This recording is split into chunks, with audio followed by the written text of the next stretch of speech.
Is my voice is audible to everyone? Yes, ma'am.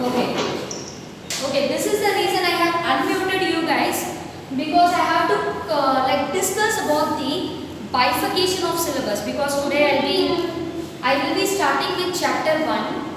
I will be starting with chapter 1 in your footprints textbook. Your supplementary textbook first chapter will be started today.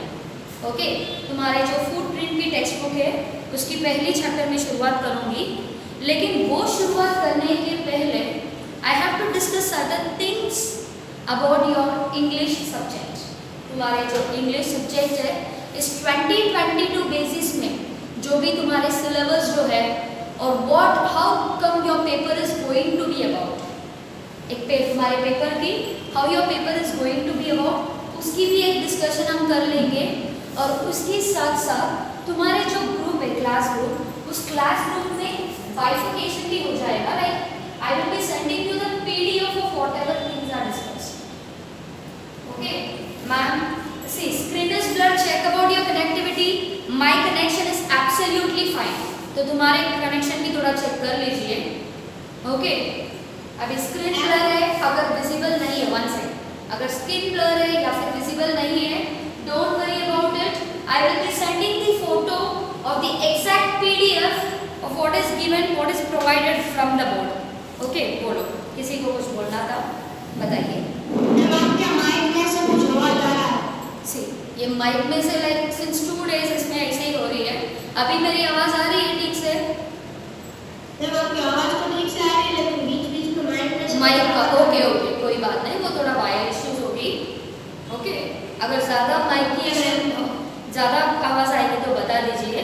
थोड़ी like mic का like movement हो रही है ना, इधर उधर से हम चल रहे हैं, तो शायद उसकी वजह से माइक से थोड़ा आवाज़ आ जाती है। ओके ओके, अच्छा अब हम स्टार्ट करेंगे। जैसे कि मैंने फुटप्रिंट्स के फर्स्ट चैप्टर आज मैं शुरुआत करने वाली हूँ, उसकी पहले मेरे को एक सिलेबस बाइफिकेशन की डिस्कस करना था। ठीक है, तुम्हारी जो सिलेबस बाइफिकेशन ऑफ इंग्लिश, प्रॉब्ली इसमें सिलेबस एक चैप्टर के लिए कोई पर्टिकुलर मार्क्स नहीं दिया है, पर तुम्हारे पेपर एक साथ के हिसाब से तो तुम्हारे मार्क्स लाइक मिल ही जाएगा।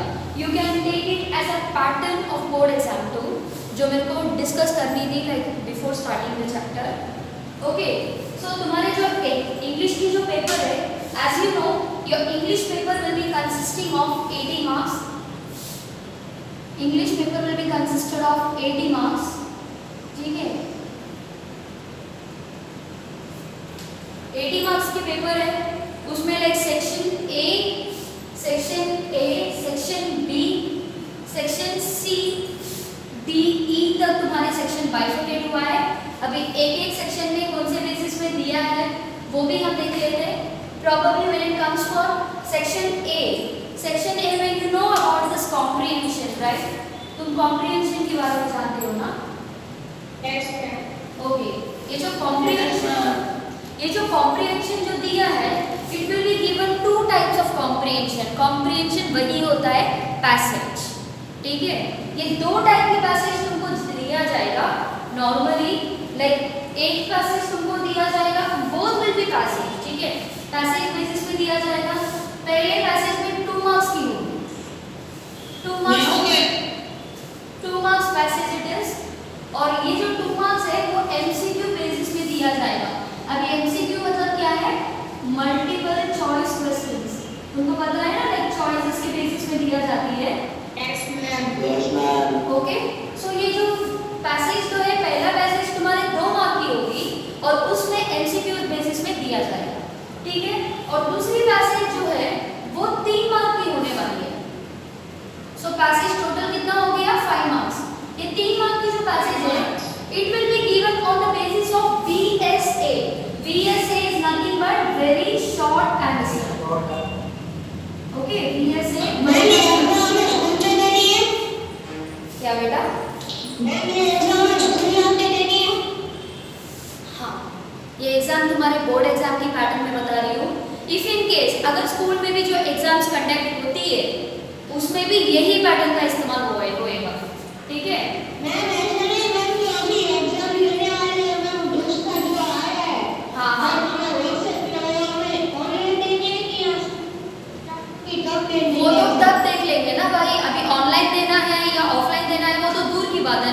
अब तो कम से कम तो महीने तो जाने दे, नेक्स्ट मंथ है ना एग्जाम, और वैसे भी वो वीकली टेस्ट है।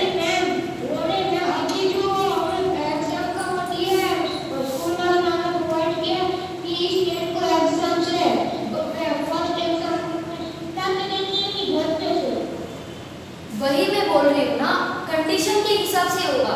If in case probably now 12th standard is almost started, 12th standard की स्टार्ट हो गई और हो सकती है 10th स्टैंडर्ड शुरुआत हो भी जाएगी। अगर हो जाएगी तो फिर स्कूल में आके देंगे, नहीं होएगा घर पे बैठ के देकर फिर पेपर आके सबमिट करेंगे। समझ गए? Yes ma'am. कुछ डिसीजन रीजन नहीं है, मैं यहाँ गवर्नमेंट में नहीं हूँ कि तुमको मैं बस अब बताऊँ कि क्या होने वाला है क्या नहीं होने वाला है करके, ठीक है? ये जो दिया है मतलब तब तक तुम्हारे एग्जाम आ जाएगा, समझो स्कूल शुरुआत हो जाएगा तो फिर वो ऑफलाइन में होएगा।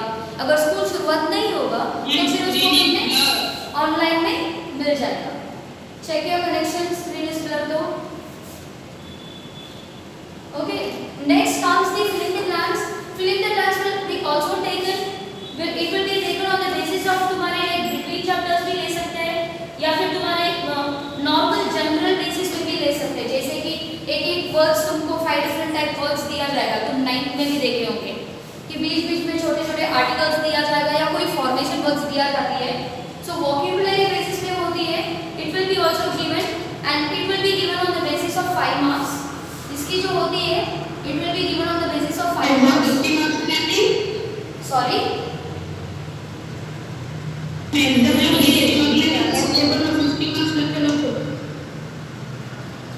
I am saying the pattern of work. Yes, it will be conducted on the basis of 50 marks.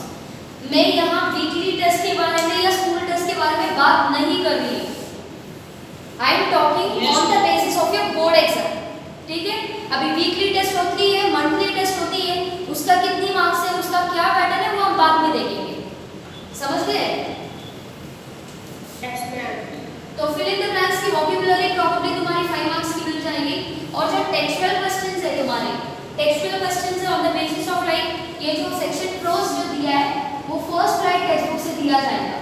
First right के जितने भी क्लोज चैप्टर्स है, जो चैप्टर्स है उसमें से लाइक 5 क्वेश्चन 7 क्वेश्चंस दिया जाएगा। ऑन द बेसिस ऑफ 5 तुमको आंसर करना है 10 मार्क्स के लिए। ठीक है? ये तो तुम्हारे लिटरेचर स्किल में आ जाएगा। अब देखो इसमें जो टेक्स्ट बुक की क्वेश्चंस दिया है, फर्स्ट राइट की टेक्स्ट बुक का जो चैप्टर्स दिया जाएगा, पीछे की जो एक्सरसाइज है तो वो एक्सरसाइज से दिया जाता है। Okay, it will be given on the basis of your exercise. उसमें से like 7 questions will be provided, out of that you will be answering for 5। Understanding 10th standard? हाँ, ओवरऑल बेसिस में ही दिया जाएगा, कोई रिड्यूस सिलेबस नहीं है। ठीक है? Overall text book, I am saying about the entire text book, first line के जितने भी चैप्टर्स है उसके अंदर से तुमको दिया जाएगा। Okay, this is on the basis of board syllabus. अभी 50 मार्क्स का जो आने वाला है उसमें क्या पैटर्न है, उसमें कितने लेसन आएगा, वो सब हम बाद में डिस्कस करेंगे। बोलो। Yes, this first time teacher in exam. हाँ बोलो। मैम इसका पिक्चर व्हाट्सएप में भेज दोगे? जरूर भेजूंगी बेटा, पिक्चर नहीं सारे तुम्हारे मार्क्स वेरिफिकेशन साथ मिल जाएगा तुमको, फिक्र मत करो। ठीक है? Okay ma'am. Please go the blur अभी स्क्रीन मेरी तरफ से देखती हो तो स्क्रीन ठीक ही लग रही है, कहाँ से ब्लर दिख रहा है?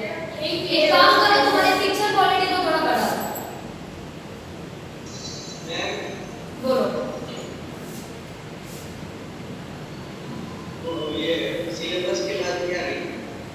सिलेबस वही है जो टेक्स्ट बुक में दिया है, सिलेबस भी इसके बाद सॉरी क्या लिखा है उसके ऊपर जो आपने सिलेबस बाइफिकेशन ऑफ इंग्लिश लिखा है। प्रोबेबली तुम्हारे मेन मार्कशीट के बेसिस में, मेन पैटर्न के बेसिस पे डिस्कस हो रही है अभी। तुम्हारे बोर्ड एग्जाम की मेन पैटर्न है, क्योंकि ये मेरे को शुरुआत में करना ही पड़ेगा, फिर उसके बाद अपने चैप्टर्स में एंट्री कर सकते हैं। ठीक है? ओके अभी मैम। सेक्शन ए के सब समझ में आया। अभी सेक्शन बी का मैं देती हूँ। देखो section B comprehension of stanza. Again it will be on the basis of very short question. ये भी तुम्हारे पोएम बेसिस में दिया जाएगा 2 मार्क्स के लिए। ओके, तुम्हारे पोएम बेसिस में दिया जाएगा 2 मार्क्स के लिए। Like you will be getting the questions of 2 marks on the basis of poem. Poem basis में तुमको 2 मार्क्स का मिल ही जाएगा। And when you talk about figures of speech, figures of speech will be coming on the basis of marks 2। तुम्हारे जो figures of speech का जो topic है, यू नो एलिट्रेशन, पर्सोनिफिकेशन, ओनोमेटोपोइया, ये सारे तुम्हारे जो फिगर्स ऑफ स्पीच की जो टॉपिक्स चल रहा है ना, वो भी तुम्हारे 2 मार्क्स के मिल ही जाएगा। उसके कुछ 24 मेन फिगर्स ऑफ स्पीच है तुम्हारी जो स्टैंडर्ड के हिसाब से 24-26 फिगर्स ऑफ स्पीच आता है, वो भी हम कर लेंगे। ठीक है, उसके बाद इसमें जो टेक्सचुअल क्वेश्चन दिया है उसमें 6 क्वेश्चन दिया जाएगा और 4 क्वेश्चन पूछा जाएगा। 6 आउट ऑफ 4, 6 में से 4 क्वेश्चन तुमको चूज करके लिखना पड़ेगा। It will be given on the basis of 8 marks. 8 marks की बात होती है इसमें, समझ में आया? इसमें जो दिया है it will be given on the basis of 8 marks. 8 marks के क्वेश्चन है तुम्हारे कौन से? फर्स्ट फ्लाइट के जो टेक्स्ट बुक का दिया है, तुम्हारे जो फर्स्ट फ्लाइट की टेक्स्ट बुक में तुम्हारे जो चैप्टर्स, प्रोज चैप्टर्स जो है उसमें से 10 मार्क्स की होगी और पोएट्री चैप्टर्स जो है, पोएट्री पोएम्स जो है उसमें 8 मार्क्स की मिलेगी। Understanding 10th standard? Yes, ma'am. Okay, so literature में से तुमको टोटल कितने मार्क्स की मिलती है? अभी नियरली 18 मार्क्स की मिलती है। 18 मार्क्स की मिलती है। सो वही होता है। सो लिटरेचर का जो क्वेश्चन आंसर्स होती है चैप्टर में, उसमें 10 मार्क है और इसमें भी 8 मार्क है। नियरली 18 मार्क हो गए इसमें। सो ये दोनों कहानी किसमें होगा? फर्स्ट फ्लाइट की टेक्स्ट बुक में होगा। अगर इसमें कोई चेंजेस बीच में अभी हमारे गवर्नमेंट से कुछ मिलती है, इधर if we are getting any notification about this year, अभी अपडेटेड यही है। ठीक है, अगर कुछ नया मिलती है so I will be giving you the updates. Understanding 10th standard? अभी तक जो समझाया था मैंने, समझ में आया तुमको अच्छे से? Yes ma'am. ओके, चलो तो फिर मैं नेक्स्ट और देखती हूँ। अभी सेक्शन सी। हाँ बोलो। मैम, वो दूसरी सप्लीमेंट्री टेक्स्ट बुक में से कुछ नहीं आएगा? दूसरी सप्लीमेंट्री टेक्स्ट बुक में से आएगा बेटा, जैसे कि तुम्हारे कॉम्प्रिहेंशन पैसेज है या फिर दूसरे जो वेरी शॉर्ट आंसर, तुम्हारे जो अनसीन पैसेज में से आ ही जाएगा, लेकिन प्रॉबेबली तुम्हारे उतने ज्यादा पूछा नहीं जाएगा। इसीलिए तो वो पहले यस प्रिंट्स में से ज्यादा नहीं आएगा? एग्जाम में उतने ज्यादा नहीं आएगा पर आएगा थोड़े बहुत। 10% उतने तो आ ही जाएगा। लाइक कॉम्प्रिहेंशन जो दिया है ना उसमें तो आ ही जाएगा। अंडरस्टैंडिंग? मतलब क्वेश्चन आंसर बेसिस में उसमें उतना नहीं आएगा। क्वेश्चन आंसर कॉम्प्रिहेंशन बेस्ड होगा? यस कॉम्प्रिहेंशन बेस ही होएगा। तो अभी ये मत बोलो मैम अभी उसमें हम ज्यादा ध्यान नहीं देंगे, ऐसा नहीं है। हमको कंटेंट थोड़ा समझ लेना चाहिए। अच्छा ठीक है, तो फिर बहुत अच्छा है। ठीक है, तो इसमें मैं इसीलिए मैं इसके बहुत बड़े से ये लिखी हूँ कि ये जो प्रोज सेक्शन और पोएट्री सेक्शन है ये दोनों फर्स्ट फ्लाइट की टेक्स्ट बुक से लिया जाएगा। अभी इधर ही काम खत्म, तुम्हारा कहानी खत्म टेक्स्ट बुक के। समझ में आया इधर तक सेक्शन बी तक? बीएससी मतलब क्या है? कौन सा बेटा? बीएससी मतलब वही लिखी ना, वेरी शॉर्ट आंसर। बीएससी का वही मतलब है वेरी शॉर्ट आंसर। अभी ये मैं नहीं बोल रही हूँ, इसमें जो टेक्सचुअल क्वेश्चन है ना वो वेरी शॉर्ट नहीं है। ये जो तुम्हारी फिगर लाइक कॉम्प्रिहेंशन पैसेज जो 1 मार्क की आएगी उसके तुम लोग वेरी शॉर्ट में लिखेंगे। Understanding? Good, that it is. Ma'am, हाँ बोलो। मैम ये जो सेक्शन है वो पोएट्री सेक्शन ए में मैंने प्रोज के बारे में दिया है और सेक्शन बी में ये जो स्टैंजा आया है, देखो ये स्टैंजा जो दिया है वो होता है पोएट्री। ये जो पैसेज दिया है तो समझ लीजिए ये चैप्टर है, प्रोज है। ठीक है, ओके मैम। चलो अभी नेक्स्ट सेक्शन सी देखेंगे। Section C rectification of errors. Rectification of error मतलब तुम देखे हो ना, लाइक लाइंस में पैराग्राफ में कोई रेक्टिफाई करना पड़ेगा हमको जो गलत दिया है, और रेक्टिफाई करके यस सुनो, पहला सुनो मैं जो बताती हूँ, फिर तुम्हारे जो भी सजेशन रहेगा ना वो, ठीक है। रेक्टिफिकेशन मतलब लाइन में जो वर्ड्स में लाइक कोई वर्ड गलत दिया है, उस वर्ड को हमको हटा के उसमें हमको नया वर्ड लगाना पड़ेगा, या फिर वो वर्ड में नया वर्ड कभी कभी लगाना भी नहीं पड़ेगा, ऐसे ही सेंटेंस अच्छे से बन जाती है। वो भी मैं करा दूंगी तुमको। और ये जो फिल इन द ब्लैंक्स है देखो, ये तो लाइक तुम्हारे 9th स्टैंडर्ड में आ चुका है, मतलब 9th में यही बेसिस पे तुम्हारे क्वेश्चन पेपर सेट किया गया था, याद है तुमको?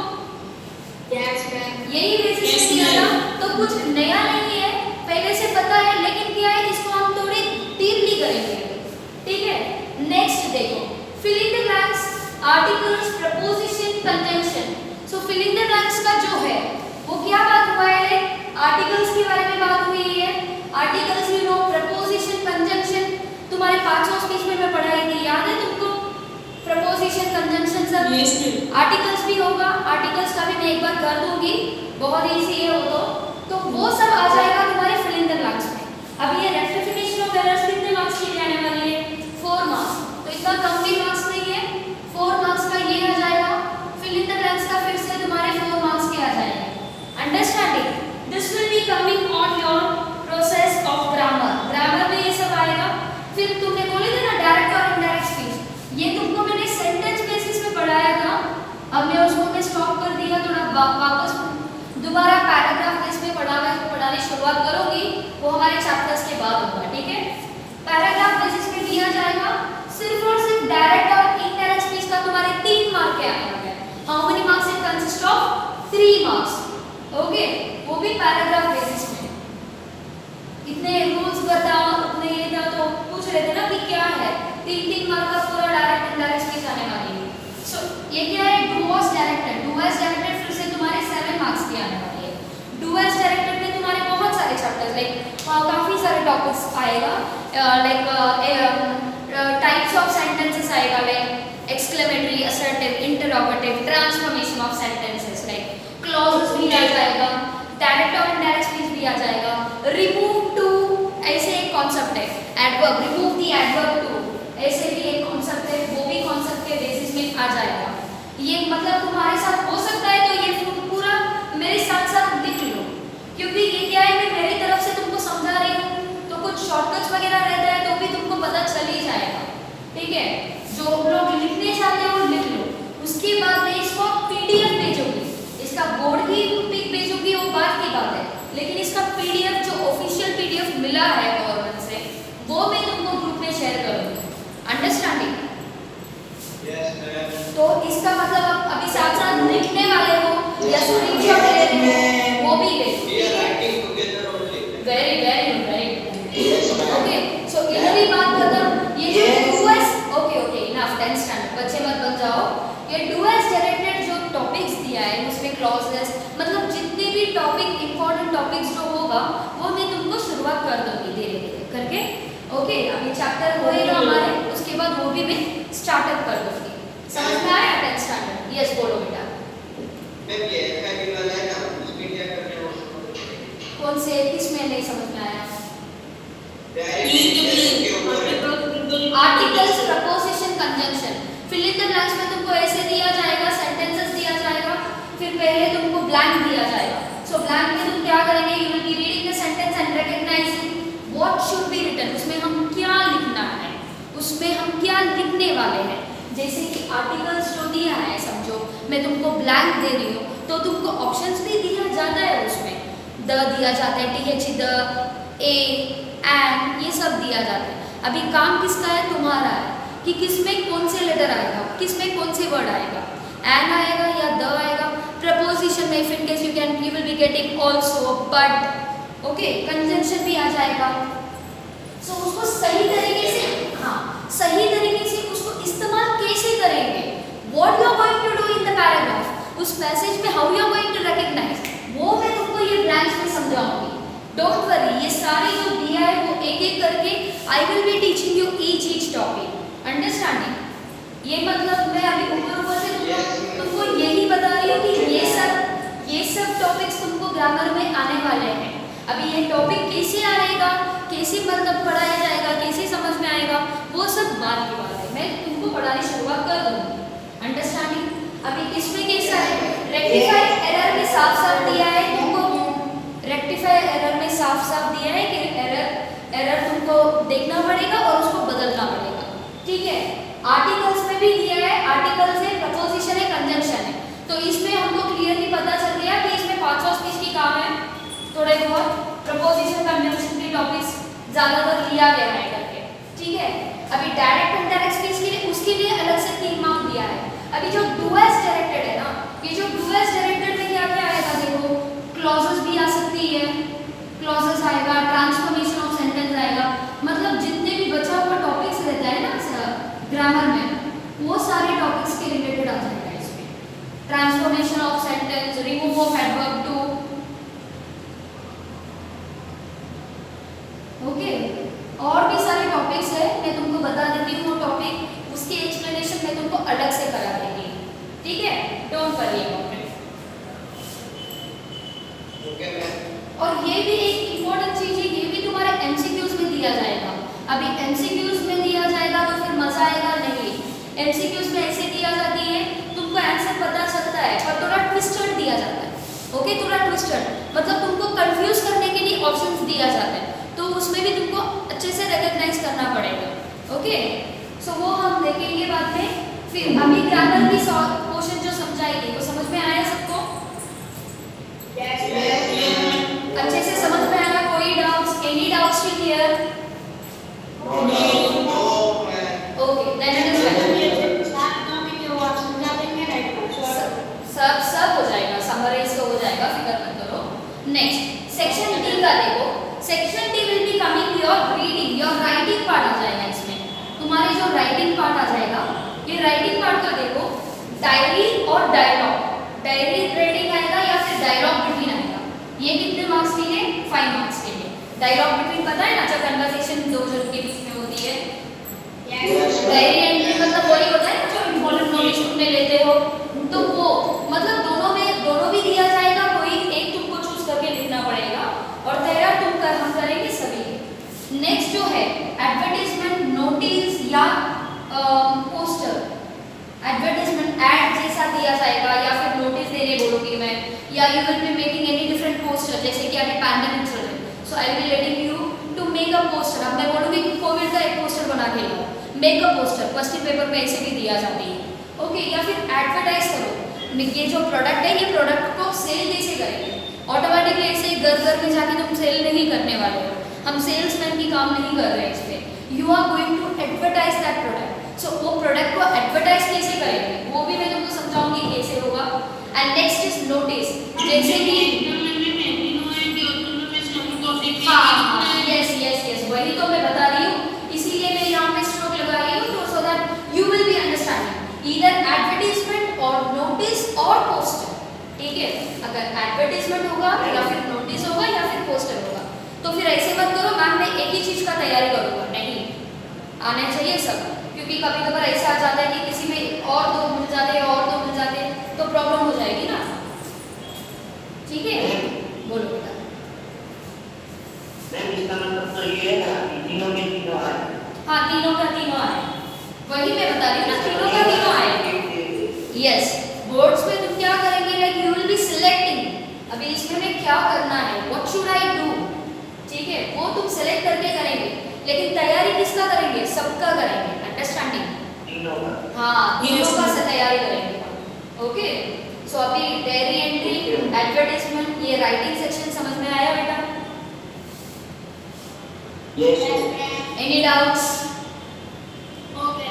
चलो, तो फिर नेक्स्ट जाते हैं सेक्शन ई। सेक्शन ई में फिर से तुम्हारे राइटिंग सेक्शन ही आएगा। अब राइटिंग में क्या होगा देखो, रिपोर्ट राइटिंग वो होगा तुम्हारे 6 मार्क्स, लेटर होगा तुम्हारे 8 मार्क्स, ऐसे होगा तुम्हारे 8 मार्क्स वापस।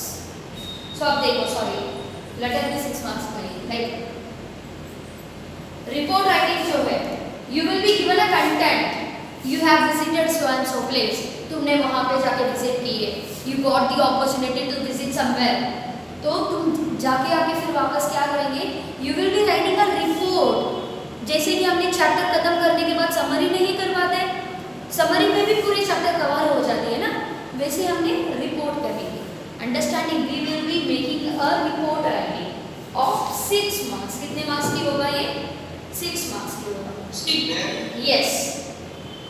मैम वो तो सब डायरी राइटिंग में है, रिपोर्ट में तो आप कुछ डायरी राइटिंग वही होगा कि तुमने पूरे जितने ऑब्जर्व किए हो। नहीं, मैं बता रही हूँ, लाइक वो थोड़ा इनफॉर्मल हो जाती है ना। Diary writing is a thing which you are writing for your personal purpose. तुमने तुम्हारे पर्सनल पर्पस के लिए लिख रहे हो, वो होगा तुम्हारे diary entry. Okay, report writing is something which you are going to do on a formal way. You are going to report something to someone. तुम ये कुछ ऑफिशियल काम करने जा रहे हो। जैसे कि लेटर में कैसा रहता है, फॉर्मल भी रहता है, इनफॉर्मल भी रहता है। फॉर्मल मतलब क्या है, जैसे कि मैं कहूँ तुमने मेरे लिए लिखते हो, you are writing a letter to a teacher, you are writing a letter to your principal, you are writing a letter to your mass media, कोई एडवर्टीजमेंट, कोई कंप्लेंट बेसिस में तुम लिख रहे हो, it will become your formal writing. अगर तुमने तुम्हारे मम्मी पापा को लिखते हो, या you are going to write to your very dearest friend, तुम्हारे कोई फ्रेंड को लिख रहे हो, सो उस जगह पे वो क्या हो जाएगा, इनफॉर्मल लेटर। वही तो हो रहा है। डायरी राइटिंग मतलब क्या है, पूरे दिन में जो अकादे तुम जो भी देखते हो उसी को तुम लिख रहे हो ना, कि मैंने ये सब देख लिया, तो वो थोड़ा इनफॉर्मल हो जाती है। लेकिन रिपोर्ट राइटिंग मतलब क्या है, कोई जगह पे तुम सामने से जाके व्यू आउट किए, सामने से जाके देखे, फिर वापस आके उसका एक रिपोर्ट बनाते हो। जैसे हमने मैं तुमको बोलती हूँ कि गो टू दिस स्कूल, हमारे स्कूल में आ जाओ और ऑफलाइन लेक्चर्स देखो कि कैसे चल रहा है। ओके, तो तुमने क्या करेंगे, उसके बाद मैं बोलूँगी कि राइट अ लेटर। अभी तुमने रिपोर्ट राइटिंग लिखो उस बेसिस पे, तो तुमने उसी बेसिस पे रिपोर्ट राइटिंग लिखी। Understanding 10th standard? Yes ma'am. समझ में आया? Any doubts about this? बोल।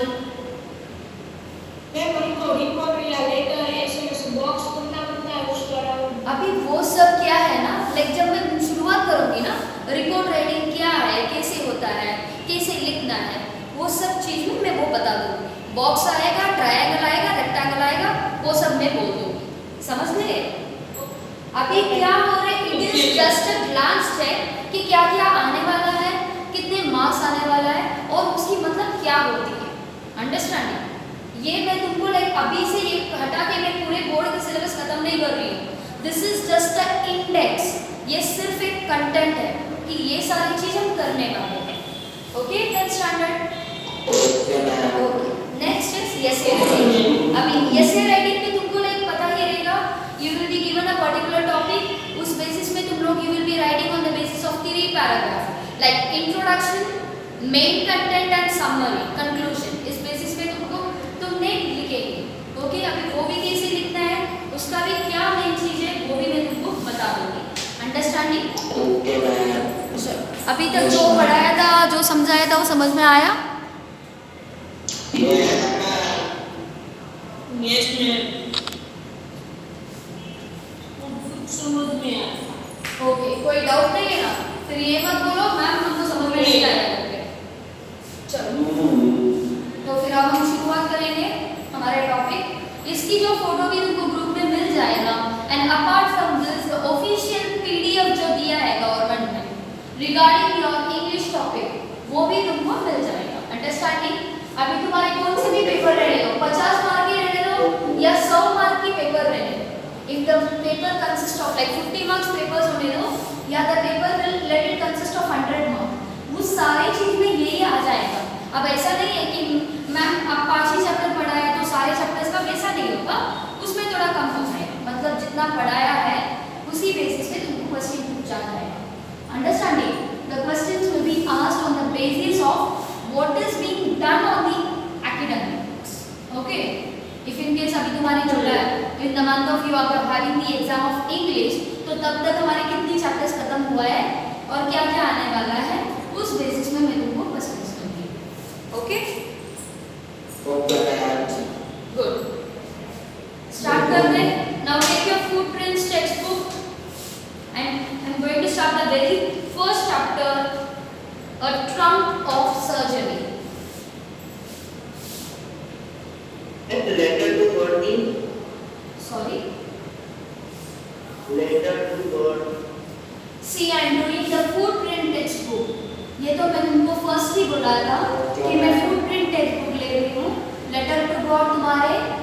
स्लाइड टेक्स्ट बुक में आ जाएगा। ये फुटप्रिंट में एक चैप्टर खत्म होने के बाद हम फर्स्ट स्लाइड में भी जाएंगे। Okay okay ma'am. Good then it is. चलो स्टार्ट करते हैं। Footprints a trump of surgery. A triumph of surgery. What is the meaning of triumph? Triumph मतलब क्या है? Triumph is nothing but victory. Triumph का वही मतलब है विक्ट्री। विक्ट्री मतलब क्या है? जीतना। जीतना। Very good, winning. Okay, winning. So अभी क्या बता रही हूँ मैं, ये जो ट्रायम्फ ऑफ सर्जरी में वही होगा कि जो मतलब तुमने कर रहे हो ना triumph of surgery, you are going to win. इसमें मैं तुमको इंट्रोडक्शन दे देती हूँ। इसको लिखा कौन? James Elliot. James Elliot. Can anyone say what is the time right now? 9:34. Oh my God, only 10 minutes remaining. कोई बात नहीं, 10 बजे तक खींच लेंगे। 10 o'clock कोई लेक्चर है तुम्हारे? Minutes remaining. Yes, ma'am. चलो वो सब डिस्कशन अभी छोड़ दो, थोड़ा दे ही लेंगे, थोड़ा इंट्रोडक्शन तो हो जाएगा हमारे, ठीक है? So a triumph of surgery. Surgery मतलब इसको लिखा कौन है? James Herriot. जेम्स हेरियट ने लाइक ही वाज मतलब ये कौन है? जेम्स हेरियट कौन है? He is a veterinary physician. कौन है? Veterinary physician. अभी तक माइक में से बहुत ही आवाज आ रहा है। बहुत आवाज आ रहा है, अभी भी आवाज आ रहा है बेटा? बहुत है। कोई बात नहीं, ओके? जेम्स हेरियट कौन है? He is a veterinary physician. अभी वर्टिनरी फिजिशियन मतलब क्या है? हु चेक्स और डॉक्टर ऑफ एनिमल्स। जो एनिमल्स जो रहते हैं ना, उसके डॉक्टर्स होते हैं ना, उसको ही हम बोलते हैं वर्टिनरी। वर्टिनरी डॉक्टर्स करके उनको ही बोलते हैं हमने। सो जेम्स हेरियट कौन है इस चैप्टर में? He is the writer. First thing, James Harriet इस चैप्टर के राइटर है और साथ साथ ही इज अ वर्टिनरी डॉक्टर। ये वर्टिनरी डॉक्टर है ना, सो